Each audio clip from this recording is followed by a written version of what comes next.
Just kill the dog. Hello, friends. Welcome to the Chet Airliner podcast, episode 5.1. I am back, as promised, with an extrasode to accompany the previous installment.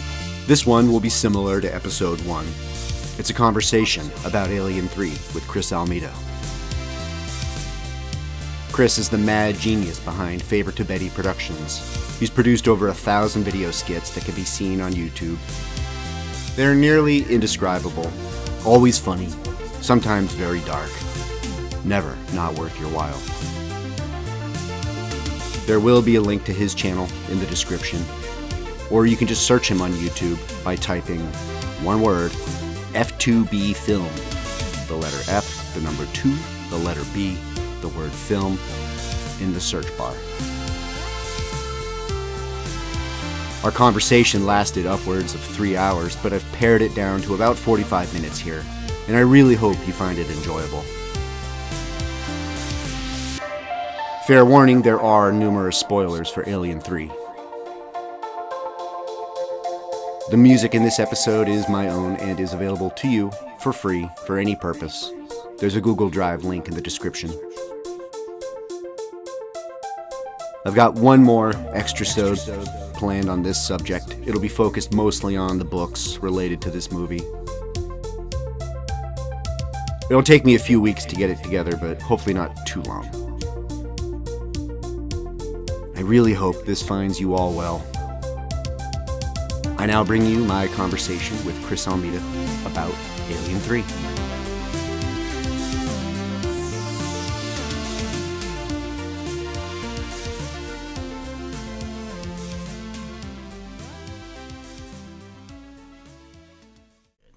I've seen Dead Poets Society. Yep, that's a good one. That's a baby Modine. Yes. Let's mostly talk about, because like the thought is like, what do we have to offer? What is the point? Like, who cares? Yeah. And what anybody has that's unique really is Personal experience. Exactly. In their own perspective and stuff like that. I want to know about your history with the movie and stuff. And then to make it more specific and even more timely, talk about the legacy cut and your take on that. Sweet. Tell me about, if you remember, the first time you saw this movie, or at least the first time you remember seeing it. Okay, so 92, I believe? Is when it came out in the theater. And I saw it theatrically. What? Oh, yeah.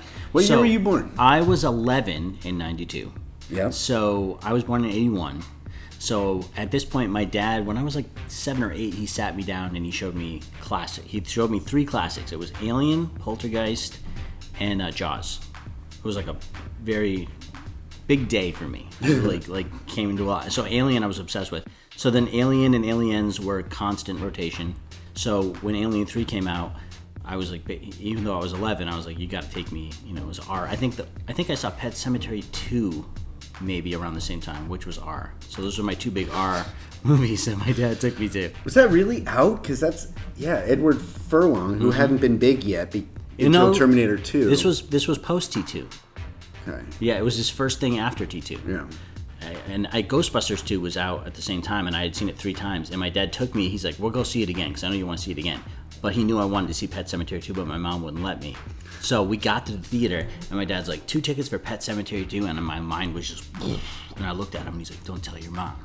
And it was awesome. It was very big.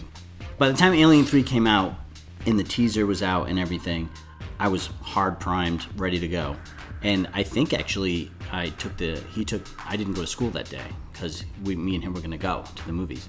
And my friend, I was living in Springfield at the time, John Brandoli, he was also big into Alien with me. And he had seen it the night before. And he was under the impression that I had as well. So I get a phone call an hour before I'm going to the movie. And he goes, "Alien 3, huh?" And I'm like, "Yeah, man, I can't wait." He's like, "I can't believe Ripley dies." And I almost dropped the phone. I was like, I haven't, goddamn. I was like, what? It was like the first big, huge spoiler of my life. I always bring it up to him, too. He destroyed it for me. Yeah. So I knew that going in, which sucked. So we went and saw it, and it was just me and my dad.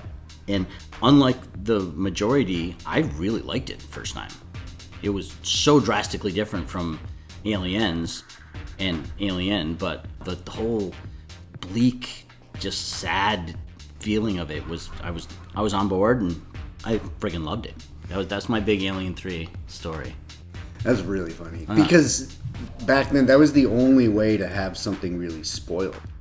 Yeah, phone calls. Phone calls. Yeah, it wasn't really internet. There was zero internet. Yeah, I mean, unless you're counting like things like Prodigy or whatever. I was very unaware of any of that. There was Prodigy, there was CompuServe, there was eventually America Online, AOL, which did find more success, if nothing else, just because it came along later. I remember my dad had Net Zero. That's high tech. Remember Net Zero? Yeah, it was free internet. Yeah, and he would always be like, no, don't use that. Use Net Zero. It's free. It's free, but there were somehow ads. Yeah. Somehow. Like, there was some window you couldn't close. Yeah. They would have banner ads. It was like the earliest advertising on the internet. But between then and now, how has your opinion of, or relationship with, the movie changed, if at all? And if anything did change, what do you think influenced those changes over time? I mean, like I said, when I first saw it, I really, really, really dug it. Yeah, I remember I couldn't wait for the VHS to come out. Right. And it was like, I was like heavily anticipating that. So it's just so I could put it with my Aliens VHSs that I had at the time. I've always enjoyed it. I remember hearing people talk such shit about it and saying how bad it was and thinking like, really? Like I think they were just the whole, Newton Hicks aspect of it. Really, sometimes that's it. People don't get past that. Right. Yeah. Because I think like in the Alien universe and the Alien movies, one thing that's constant is like this life sucks and bad shit happens. That's just the way it is. So like Newt and Hicks and Bishop just being destroyed right off the bat just kind of tracked for like the franchise. I was like, okay, yeah, I mean this, after everything she's been through already. Yeah, this is not the biggest rug pull. No. Her daughter dies. Yeah. In Aliens, although that was cut from the theatrical. It was. That is director's cut. Or, because I grew up, and I mentioned this on the main episode, with a copy of Aliens that we recorded off TV. And that was in it? I was in it. Oh. So it's one of those weird things where, and I didn't realize this, I had no knowledge of this. I assumed this was the movie as anyone would see it with swears changed. Because... Oh, it wasn't like HBO? No. Oh. We never had premium cable okay. of any sort. So this was network broadcast. And in the main episode, I put a graphic for it. So that's how I know even the date we did it, because it was a big television event that Aliens was on TV. Yeah.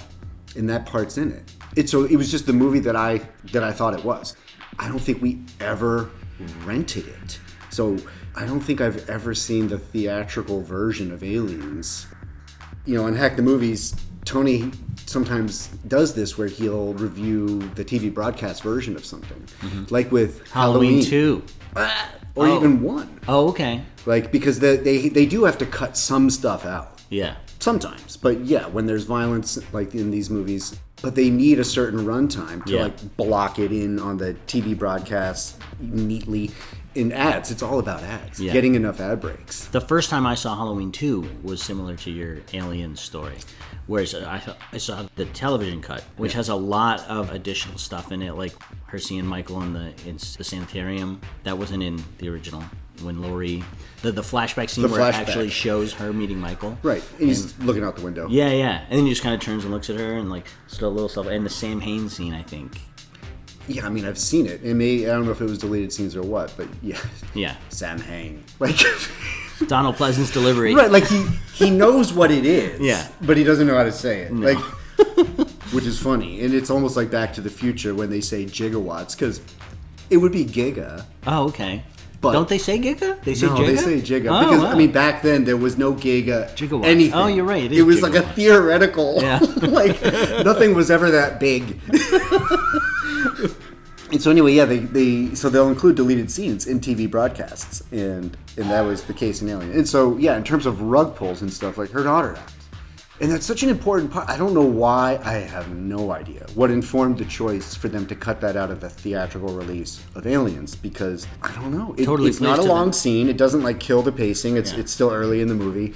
It gives her the Newt story so much more. All that much yeah, more. Right. The Newt story is completely different when you see that scene in the beginning. Yeah, so the Newt Hicks thing, that is a lot of people's deal breaker and stuff. And it's like, I don't care. I don't care. I didn't like Newt when I was a kid because I'm just like, annoying. I'm more tolerant of children acting now, but by no means did I need her to live on. No, exactly. What would she have really added to it? She would have been on a prison planet full of, like, where half of them are there because of, like, child sex crimes. Exactly, Like, yeah. that's not good. Let's sidestep that. And Hicks, I like Michael Biehn, and I liked his portrayal of the character more than I had any connection to the character, which didn't get much of a story that I can recall. No. You know, nothing stands out about him as, like, a human, or, I mean, he's a Marine, right? But he's a sensitive man. Yeah, he's different. He's a little like different. He is, and he's really trustworthy, and he's very, like, brotherly with Ripley, and treats her with a lot of respect. I mean, he's a good guy. Yeah, he's a real good guy. And he could have lived, or not, but exactly what you said. If the franchise does anything, it's life sucks. Yeah. Like, it actually does. Yeah. And just because it's the future doesn't mean it's going to suck any less. Especially for her. Like, it's just like, the worst shit's going to happen with Ripley. She had a job doing that mission on the Nostromo. It ended here. Yeah. So anyway, if people really want them some Newt and Hicks, they're in William Gibson's version of it, the first draft of which has that audio dramatization where Henriksen and Bean do their parts, which is awesome. Their voices have only gotten cooler with age. And it's good. I think it's good. It's good. Not everyone likes it. And it's a first draft anyway. He did write a second draft, and there is a comic series that kind of brought that to life. Cool. I mean, there's only so much effort you really need to put in. If it's not good, it's not good. And, it's a matter of taste anyway. Yeah. You know, there's so much really good stuff that we'll never have the opportunity to experience that we would have liked from the get. You only need to invest so much time into, like, acquiring a taste for something, like, whatever. Yeah. I can grant that some things are rewarding upon repeated efforts, especially with movies. That's a little easier because movies are short. Movies are like 2 hours or less. Yeah. Or a long movie is like 3 hours. It takes so much longer to read a book. Oh, yeah. It just does. Yep. And one thing Fincher said, the producers or whoever, somebody was complaining about him, and they're like, oh, that's David, like, wants to get it all perfect every second. And it's like, it's hardly, like, even all that insane to want your thing to be good. I know, especially as a first-time director. It's like, I want to prove that I'm worthy of this. And what he said, what he's quoted as saying, if it's not exactly this, it's almost exactly this. He's like, this isn't a movie that for people that watch a movie once. This is for people that watch a movie 5 times. Yeah. For sure, my opinion of it and experience with it has gotten better over time. When people discuss a movie, they often talk about the themes of the movie, or they propose a different lens to watch and analyze it through. And that can go on forever.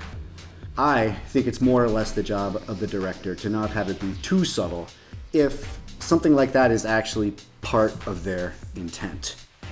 There is a sweet spot between something being too spoon-fed and obvious and just being completely obscure, and no one would ever know this if they didn't have to be told or read a book about it or something like that. All that aside, do you think there is an overall message to this movie, intended or otherwise? What do you take away from it? Well, I think primarily, like, when I watched it, like I said, I was like 11. So, like, well, right. Yeah. I think if anything, it kind of like hammered home the idea that, like, shit's gonna go bad sometimes, and sometimes things are gonna be just bleak and sad and depressing, and you just gonna kind of roll with it. Because that movie was so sad. It just brings you down and leaves you there. You know, there's no like, especially the way it ends. It's like, but I thought that was really cool, especially in contrast with Alien and Aliens, just to go for a total wild swing and go as dark as you can and as sad and bleak as you can. There's so many parts of that movie. Like seeing the dog, that part just destroyed me. I don't like to see, like, animals getting hurt or whatever. This was so bad. That scene was so bad. That set the tone for the whole movie. this is going to be really fucking bad. Like, the shit's going to go real bad. And it did, you know. It was just... The only real part of the assembly cut that I really like was the ox coming out, because it's like, it's dead already. Dead. It's not... That might be why it died. But. I don't know, but like, even if it was an alive ox, I can see an alive ox go through some pain rather than a dog. But it's already dead. It's in the morgue. It's hanging there, you know, or whatever the hell it is. Yeah. You know, I mean, it's awesome because it's so beautifully contrast with Dylan's speech that he gives. In both versions. Yeah. But I think more so in how terrible it is what you're seeing, what's happening to the dog, and you feel it so bad. And then to cut to him with, there is the promise of a flower. Right. You know? And he's just saying, like, we deliver these bodies to the void with a glad heart. You know? It's like, and the score that's playing behind that is just fucking... Right. You know? It's beautiful. As much as I don't like that, I feel like the juxtapositioning of that is really amazing. Yeah, and the editing and cinematography during that. And the score, like I said, that score going there is nuts. The whole thing, man. Yeah. It's so good. On the channel Alien Theory, that guy does great stuff. I've sent you some of his videos I think so. at times. And he's got an entire video that looks at the pan and scan processing for all three of the movies. Wow. It's really interesting to watch, and it's such an odd concept that I hadn't thought about in so long, about how movies did that. Yeah. Because TVs were square. Mm-hmm. There's a lot of your kids, like, if you tell them that... There's more off there, you just can't see it. Yeah. And it struck me, it was unnatural. Because especially back then, there wasn't really digital editing and digital processing, but maybe the pan and scan stuff was, or it was at least like motorized. It was too smooth. The frame would shift. You could tell that is not from the movie. Yeah. That's not the camera moving. That's the pan and scan. Yeah. Right? And so, for example, in that scene, you see half transparent three of their faces. You see Clemens, Andrews, and Ripley. And they all fit. They don't on the pan and scan. You just think about how much worse that is. How it just has to track over to them over what was such a well-composed shot. It really, really used to matter to see a movie in the theater. Oh, yeah. It still does. I mean, there's nothing obviously like seeing it that much bigger, that much louder, in the right distraction-free environment. When I finally was able to see Aliens on even DVD, I was like, oh, there's actually like a lot of depth. Oh, yeah. And like really good design in this that I had no idea. Yeah. Because I copied it off TV. Yep. And watched it a bunch at that. So it was like crap. Yeah. I had the Blu-ray set of Aliens, but last Christmas my dad got me the 4K of Alien. And it's fucking amazing. I got the 4K of Alien and The Shining, and they're gorgeous. Yeah, I mean, so as far as the themes, her character, they just do such a good job with it, because none of this was really envisioned when Alien was made. This isn't like how George Lucas supposedly had a really big vision and headcanon for all of the Star Wars verse.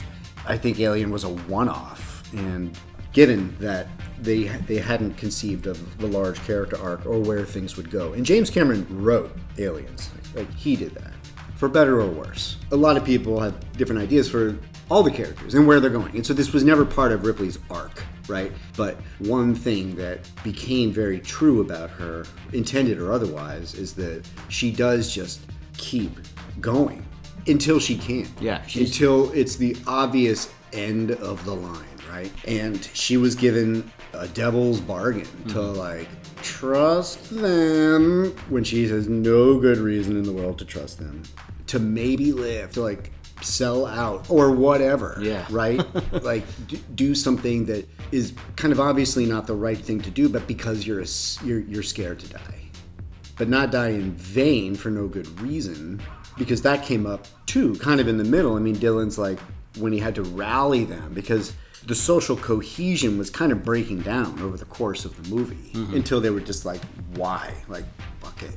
Yeah. You know, Aaron, 85, was like the token company guy or whatever, but his character has a lot of depth too. I mean, I think He's that great. guy does a great job. Really great job. But he had just way too much confidence that that was the answer. The company? Yeah. Yeah. Definitely. He was very naive. Although, I mean, they probably would have been okay to him. I only say that because... They blew him away. Well, eventually. Yeah. Yeah. If he hadn't aggressed, Yeah. they probably wouldn't have. Because they didn't kill Morse. Yeah, I thought that was so weird. They shot him in the leg. I know, but I never understood what everything that you're dealing with here and the people you've already just straight up murdered. Why keep this guy alive? One guy. Yeah, and I always thought that was such a strange choice at the end when they're like, "Come on, you," and he's like, "Fuck you." It's the last line in the movie. I know. It's just like, why won't just throw this guy into the? It's such a perfect last line for that movie. It is. Maybe they wanted to interrogate him. Maybe they wanted information. Yeah, I'm sure they killed him after that. Well, no. Even canonically, they didn't. There's the New Adventures of Morse. So there's this book that's canon. He wrote a book about it. In universe. In universe. Morse wrote a book. And Call, from Resurrection. Yeah, read it. What the hell? And was this in the Resurrection novelization? It might be. I haven't read that. That's weird.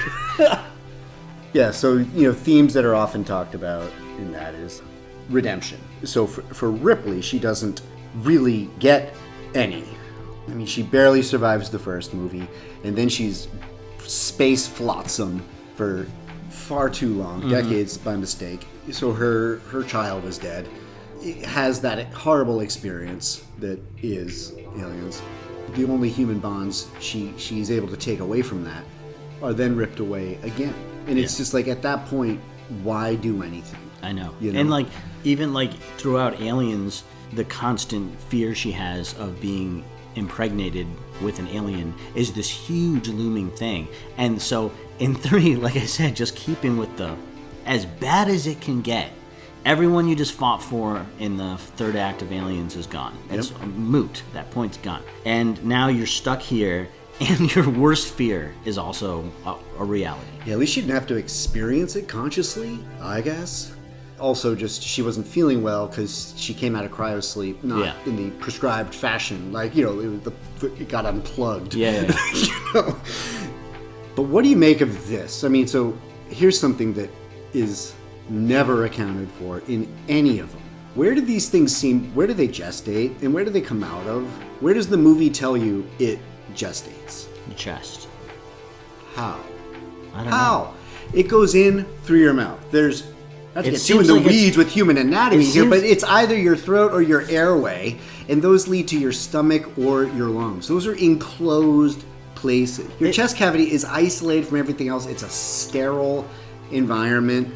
There's no connection from there, so it would have to burrow through your stomach, and you'd be well aware that was happening early on. Yeah. Or pop one of your lungs that it ended up in. Well, it looks like in Alien 3 when she does the scan, it looks like, isn't there cartilage or something? It's messy. Yeah, isn't it on the bone? Yeah, it's crowded in there. As well it would be. Yeah. There's not much open space in our body.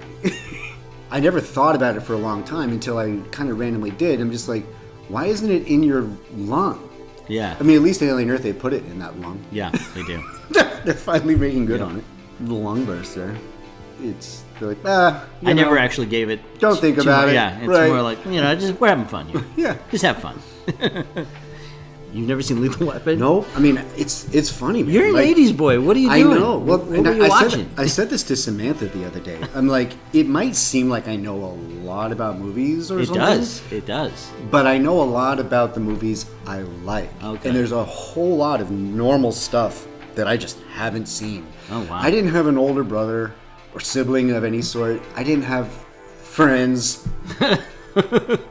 Whatever I saw, it came from my parents, and they had good taste in movies, for sure. I mean, I saw Full Metal Jacket with my dad. I'm like, almost back to the cursing in Alien 3. It felt really egregious to younger me. Oh yeah. I mean, I recognize people talk like that, and especially in jail, but it almost took me out of it. And earlier examples of that were Full Metal Jacket. I'm just like I know this is the same language as the one I speak, but like this is so not okay. Or the world, it's making me so uncomfortable. And Do the Right Thing. I actually never saw that. Yeah. That's one I've never seen. They It's Spike Lee, swear right? a lot in that. Yeah. So there's basically no redemption for Ripley. But, I mean, she still feels it's worth fighting to keep this specimen out of the hands of the company. Even though the company is bigger than one person, it has lived so long, and it will probably live forever, although Resurrection disabuses us of that. Yeah. So they will continue to relentlessly pursue the organism, but she could at least keep this one out of their hands. And so if anybody has a redemption in it, I mean, it's kind of the prisoners. Definitely. Right? By then, though, it's not like they were committing violence. I mean, they had mellowed out anyway. And they weren't all super well behaved when she was there, but they do knowingly sacrifice themselves for what feels like a greater good. Yeah. Even if they aren't super rock solid in their actual faith. And that was something I wanted to ask you about too, is they have this religion and it just seems like a Christianity-esque thing. And a lot of them are not the most educated people or whatever. Not that you need to be religious, in fact. It's kind of like all they got going, but when shit starts to get real, any situation has a way of, I think, pressure testing people's deeper held beliefs. Mm-hmm. And there's a part that's from the theatrical when they're kind of like, do you believe in heaven or something like that? Yeah. It's right after... He's like, you believe in this heaven stuff. Right. Yeah.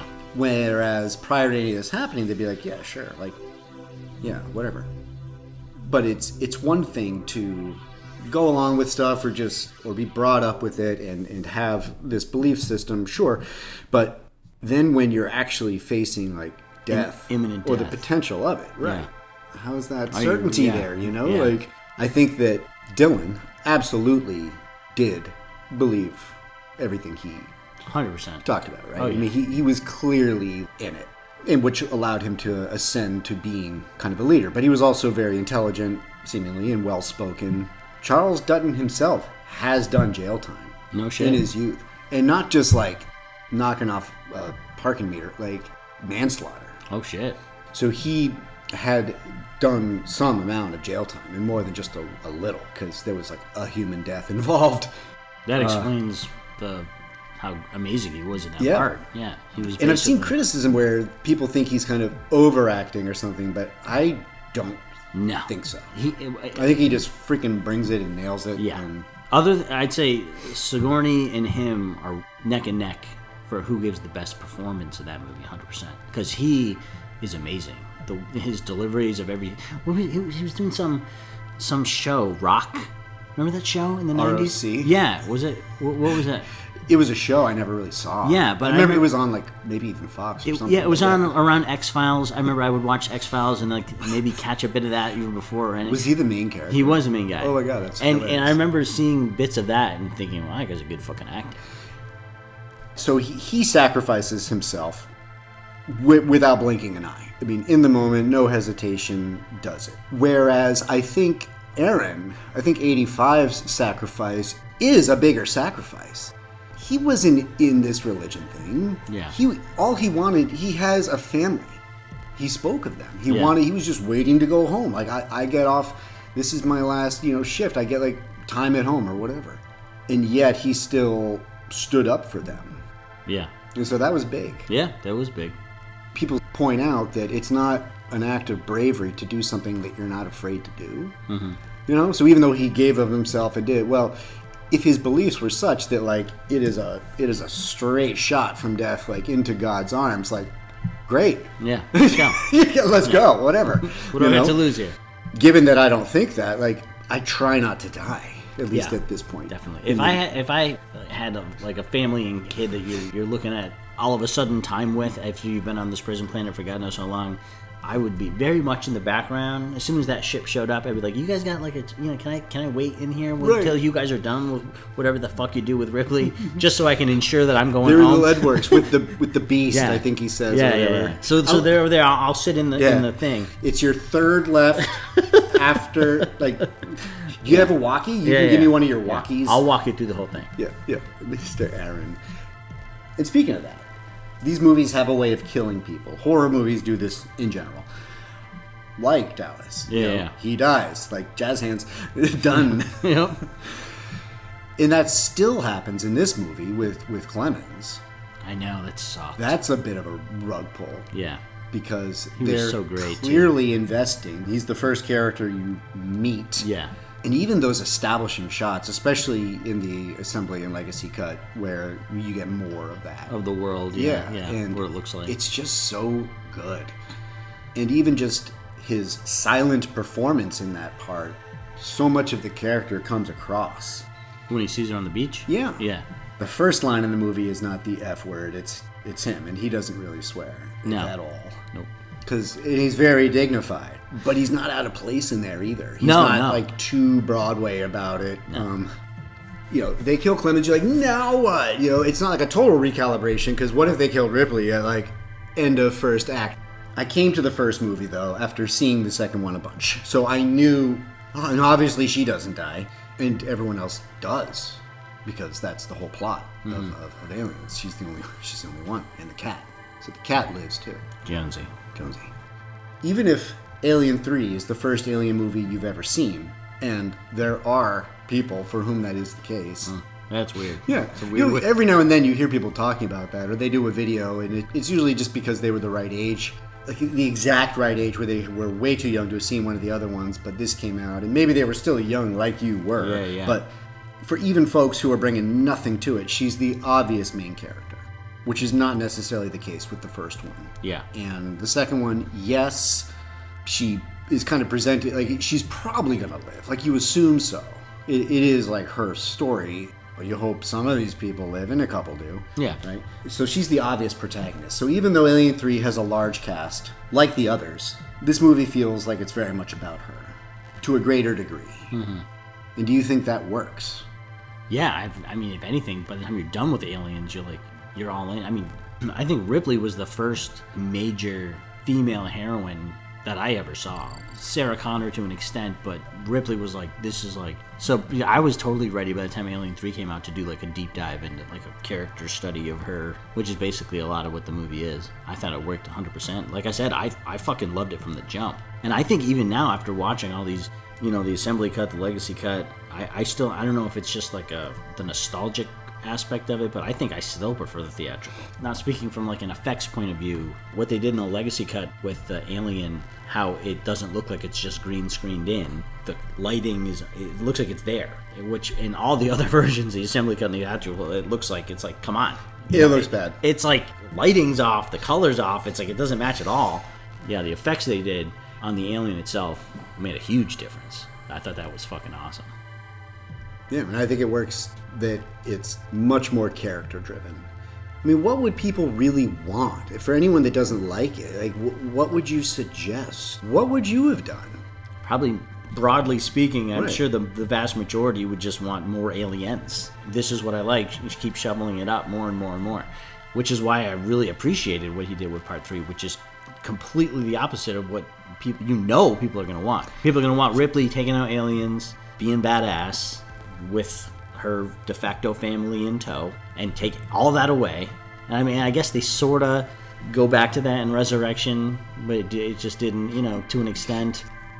And it was very much Sigourney's thing, like, she has to die. I know, I remember that. She has to I'm die. done. This is the last one I'm doing. Just like Jamie Lee Curtis did with Resurrection. And then completely came back multiple times. Like, no, really, this time. This is it, 100%. And Halloween Resurrection. Yep, the worst, hands down worst of the franchise, including the zombie films. I don't know if it's the worst in the franchise. We can do one about Halloween, but I would... Don't give me Halloween Ends right now as the Hell word. no. Okay, because I was about to say, because that I'm a simp. I'm a stan. I've got the Corey mask. I'm a Corey maniac, dude. It's him? It's a mask of him? Well, the Scarecrow mask he wears when he goes out to, like, watch Michael. And, right. Like, his I thought you meant it's a No. It's makes you look like him. Yeah, I'm Corey. Rohan Campbell. That's the actor. Rohan Campbell mask. No, I love Corey Cunningham. I thought that was amazing. No, but great. I would sooner watch Resurrection because it actually is so bad it's good. You're a right. lot It of does movies cross miss that on line. that. It does cross. Whereas there's some stuff in The Thorn. I'd say Halloween 5 is the one I would least likely want to watch. Halloween 5, I agree with you. It's a terrible, terrible movie. See? I'm right. But you take one character out of that movie, and it's not a terrible, terrible movie. The girl who survives for the older sister, she's got that friend. Right. It's been so long since I've watched that one because I don't like it. She's the most grating. Even Danielle. Yeah, well, she doesn't talk. I think, honestly, Donald Pleasance was, like, super drunk for a 100%. Like, he was hammered. Making a lot of that movie. He traumatized that poor girl in those scenes. You're like, it makes me uncomfortable. Yeah. In the commentary, they talk about how he would come up and they would just smell the booze. I didn't know that. Yeah. Right? They would be like, okay, you know what you're dealing with because the booze would be wafting off of it. Right. What was that? I don't know. We went off on a Halloween tangent. I've seen Batman Begins, I'll say 10 times. That's a great movie. It's the best of the trilogy. Even movie. people will say Dark Knight is, but Begins is the best. The other two I've seen once a piece and in the theater. Yep. And I got no issue with them. There's lots of good things to say about them, and yet I've never felt the pull to rewatch them. I would just rather watch Batman Begins 100% again. That's a rare opinion. I share that opinion. Yeah. It is. It's fantastic. It's more just seeing Bruce, how he, there's no goes Batman about for like this. 45 minutes or an hour or something and it's like so that. awesome. The first movie is ripe for speculation about meaning and metaphors. It really lends itself to that. You could project all kinds of interpretations on what the alien represents. Even just in the historical context, this was late 70s, this is like Cold War, whatever. Like, is it about how humans interact with like an outsider or deal with an outsider or things like that? Whereas in the second movie, it all feels very like surface level. Action movie. It is an action movie. 100%. It's not a metaphor. No. What you see is what you get. I feel that Alien 3 is kind of in between those two. Ripley and the alien presence both fell to their planet, and that was all it took. And I do like quoties because, a xenomorph let loose will disrupt a lot. Anything. Wherever it is. But that's all it took to completely upset the balance in the social order. Even before the alien had emerged and had matured enough and had started claiming victims, things were already starting to crumble and fall apart. Do you think that's more of a them thing, like a testament to how just kind of fragile all that was in the first place, or more of a reflection of how indeed delicate human society is, or groups are, just how easily we can be plunged into chaos? Everything seems so cohesive, everything is so good, and just something happens and there's just no going back. It's hard for me to drop myself into thinking in political terms. I'm not political in any way like that. I thought the whole religious aspect of it was really awesome because the way that they would act with each other even when Dylan wasn't around really spoke to that they when he's you're not supposed to swear, he's anything against God to say shit, it's they, like you were saying earlier, and he's do you believe in this heaven stuff? To an extent they're really bought in. And even after Andrews is dead, and nobody's in charge, 85's maybe I should, but they don't really think much of him, and they look to Dylan as the leader and stuff. But even at that point, they don't try to rape her again, which is not only Clemens is gone.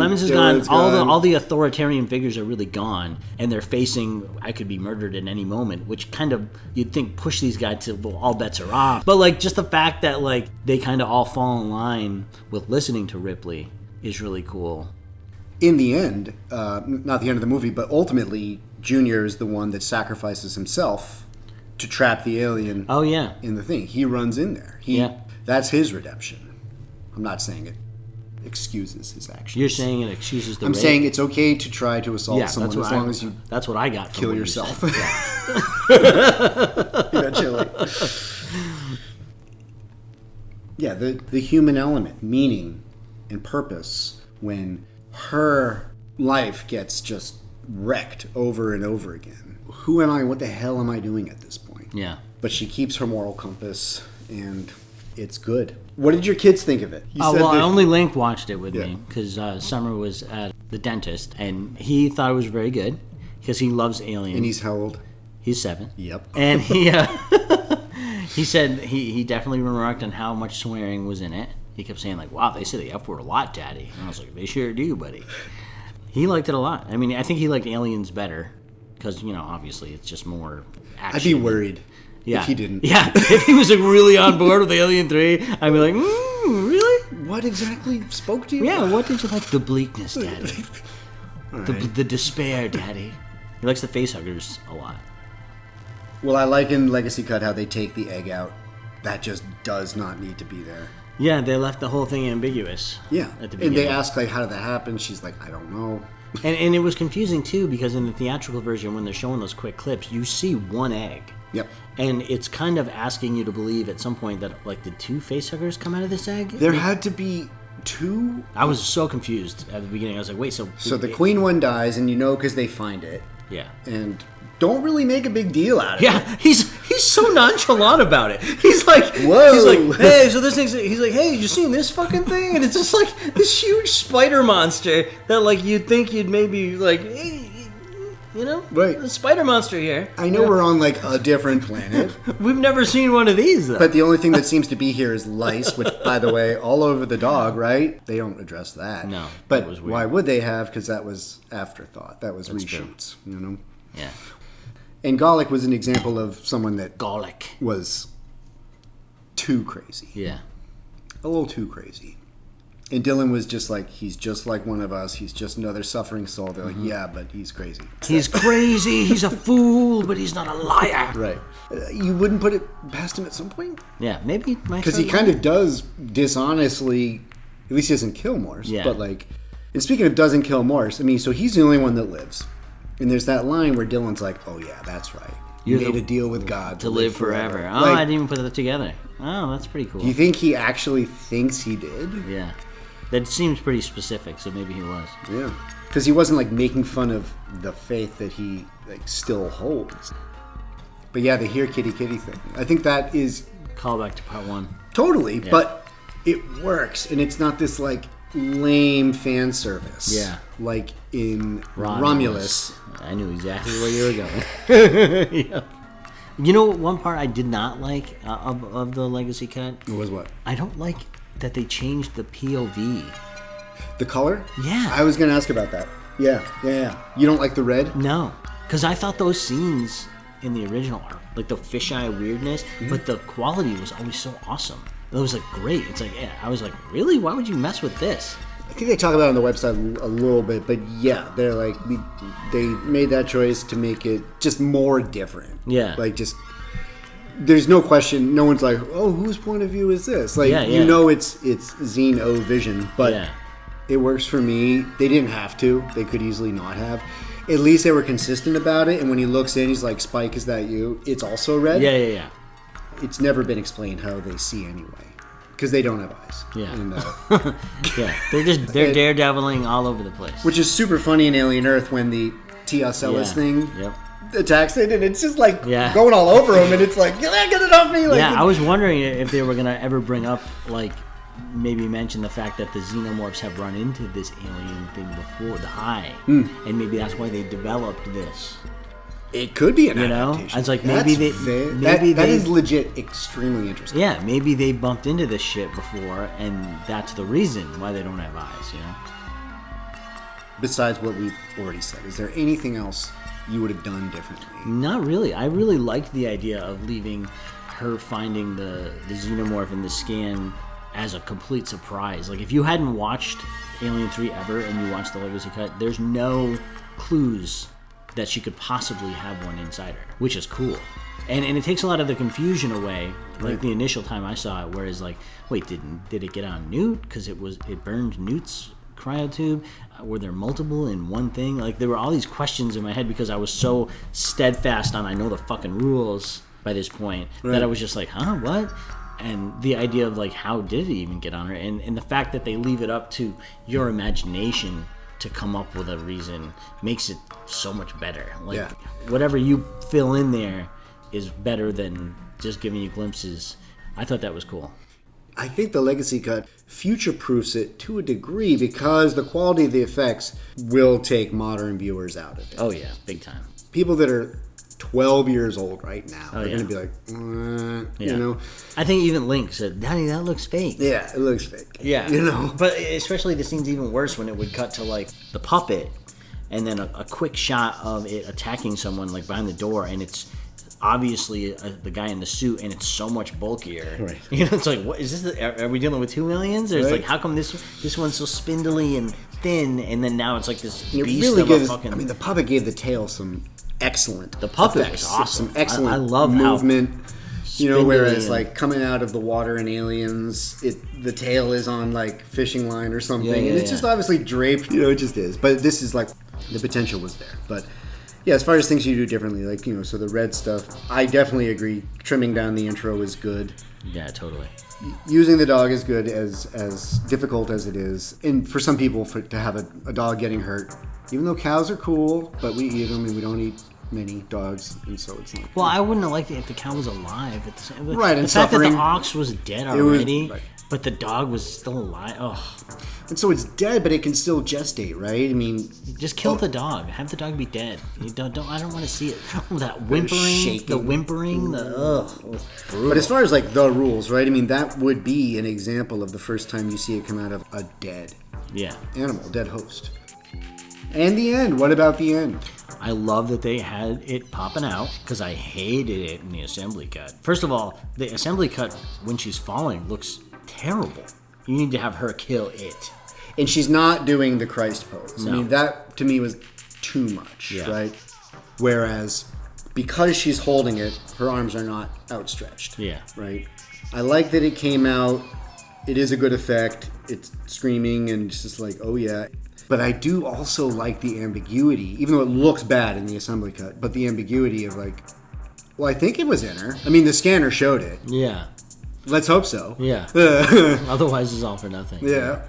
But it looks better with her holding it, hugging it, almost like a mother holding the thing. But she's kind of like keeping it like, you're not getting out here. If it like jumped and like, you know, grabbed a railing and scurried away like as she's going, that'd be... fuck. I mean, not that she would have survived it anyway. Yeah. No one ever does. Yeah, I mean, otherwise it's just... I think that's the best version. No, yeah, I agree. I think it's the best version, and it also allows people to see it who really might have been pulled out of it by some janky effects. Yeah, big time janky effect. Don't let that be what stands between somebody really enjoying this. Tons of the changes are things that I don't even notice, and I think that's a sign that it works. Most of it should serve to just make it a seamless viewing experience where it is more or less the movie you know, just cleaner. Yeah. And with some of these editorial choices that hopefully culminate in an more ideal version. What else? Final thoughts about Alien 3? Any? It still holds up. It's still fucking great. Yeah, 1, 2, and 3... It's it. It doesn't really matter which one you put on. If I'm flipping through TV and it's there, I'm going to watch it in its entirety. Those 3 movies are fucking amazing. It's one of my favorite movies. Absolutely. Sigourney Weaver, her performance in it is fucking amazing. She's great. Even when I just recently rewatched it, just contrasting to all the movies I'm watching recently, I don't know, there's just something different. It was just movies were like just so much better, the acting was better and like the atmosphere was better. It's like when you watch like movies in the 70s, like 70s New York, like Taxi Driver and stuff, you like just look at that world and like the way they captured this world, and it's just like, wow, it's so dirty and gritty and everyone's smoking That's cigarettes. That's what I wanted to see when I watched Jason Takes Manhattan, not knowing anything else about it. Jason Takes a Cruise. Yeah. Cruise boat. Jason takes a boat. Jason takes a cruise and then spends 5 minutes in Manhattan. I guess it's cheaper to shoot on a boat. Yeah, and then Vancouver. Is that what it is? Yeah. Oh my gosh. There's one scene in New York, that scene when he's in Times Square. Yeah, it has to be. I know. The rest of it's Vancouver. Oh my god. I remember the previews, just when it was coming out. Just like, there's a maniac, he's trying to kill us. Welcome to New York. Yeah, like, welcome to New York. This movie's gonna be awesome. Yeah. So bad. Shit. I still love it though. Let's call it. That's it.